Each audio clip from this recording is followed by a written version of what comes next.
Greetings, designers. I pray you are well. Come on in. All right. I have the rest of my morning coffee. I'm having some more of that pumpkin creamer that I made yesterday. And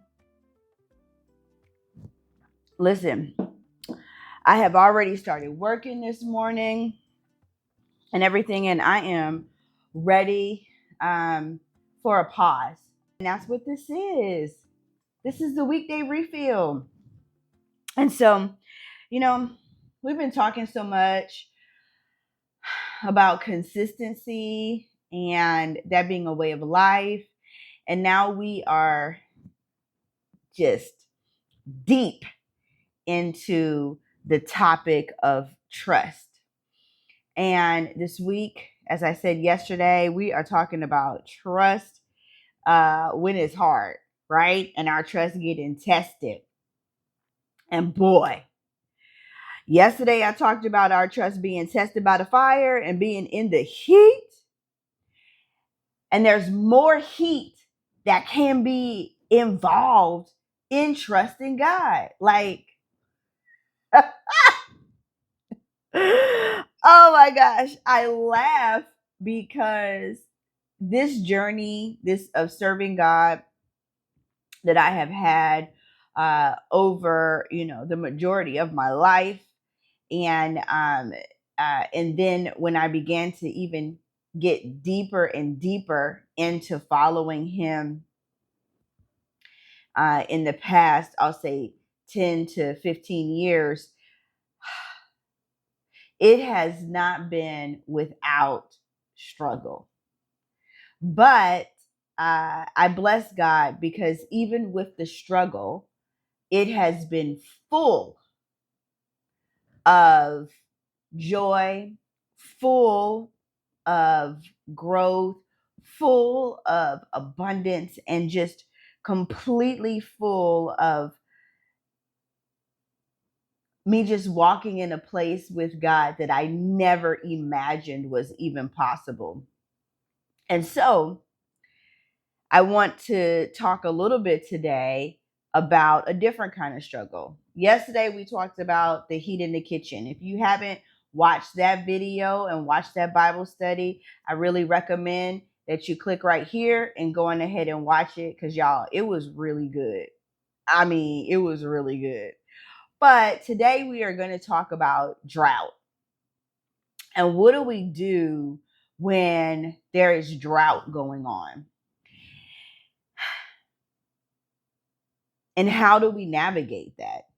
The truth of the matter is that I appreciate the Lord because in this particular time and season, He's been really talking to me tremendously in the realm of trees, nature, all of those things. And I've really latched on to it because we are trees of righteousness. And there's so much that we can learn from certain trees, right? As we begin to understand how we, being trees of righteousness, should operate.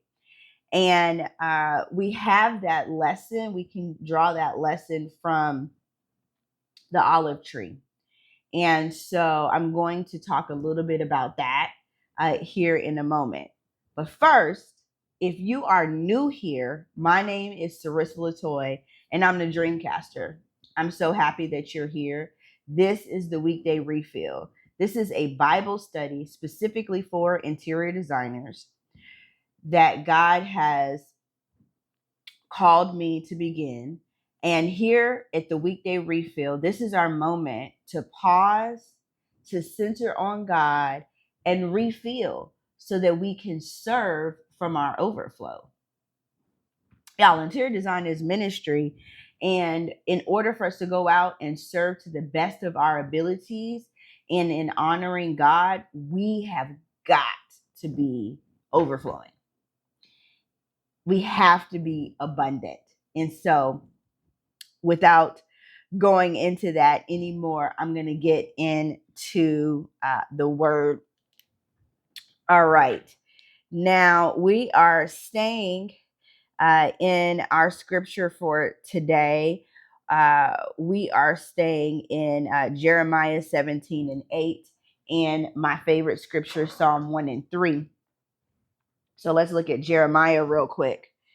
Jeremiah 17 and 8 has a couple of lines, and it starts, for he will be like a tree planted by the water that extends his roots by a stream and will not fear when the heat comes, but his leaves will be green, and it will not be anxious in a year of drought, nor cease to yield fruit. Now, before I go and I read Psalms 1 and 3, I just want to note that it says that it will not be anxious. First, it said it's not going to fear when the heat comes. So we talked about that yesterday in not fearing the heat. Instead of getting out of the kitchen because you can't stand the heat, learn how to stand the heat and stay in the kitchen so you can get this work that God is trying to do in you so that you can expand and grow. So good. I'm teaching to myself right now. But it goes on to say that he's not going to be anxious in a year of drought. Droughts are going to come. Droughts are common, right? They come.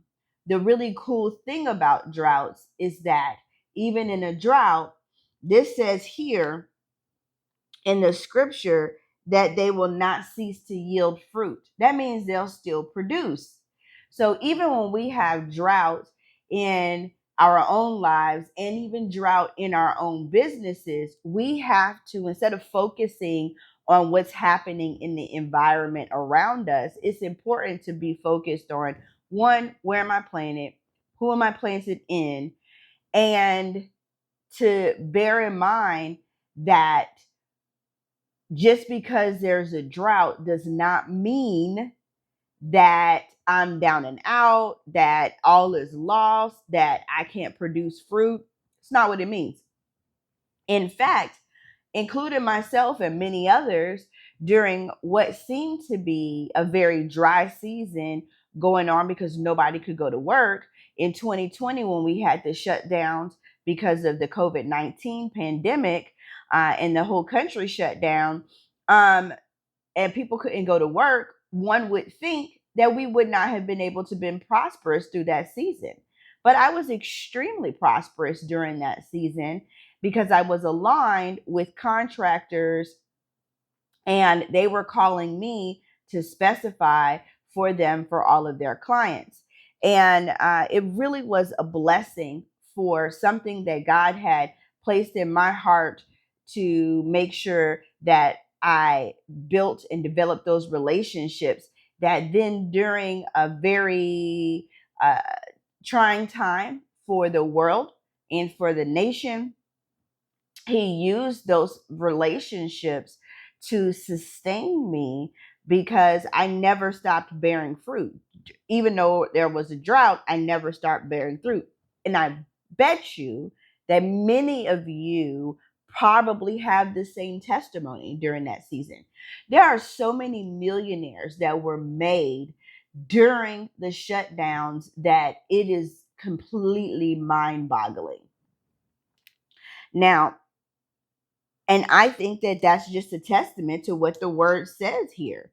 And that in a year of drought, uh, you will not cease to yield fruit. Now, I'm going to flip over to Psalms 1 and 3,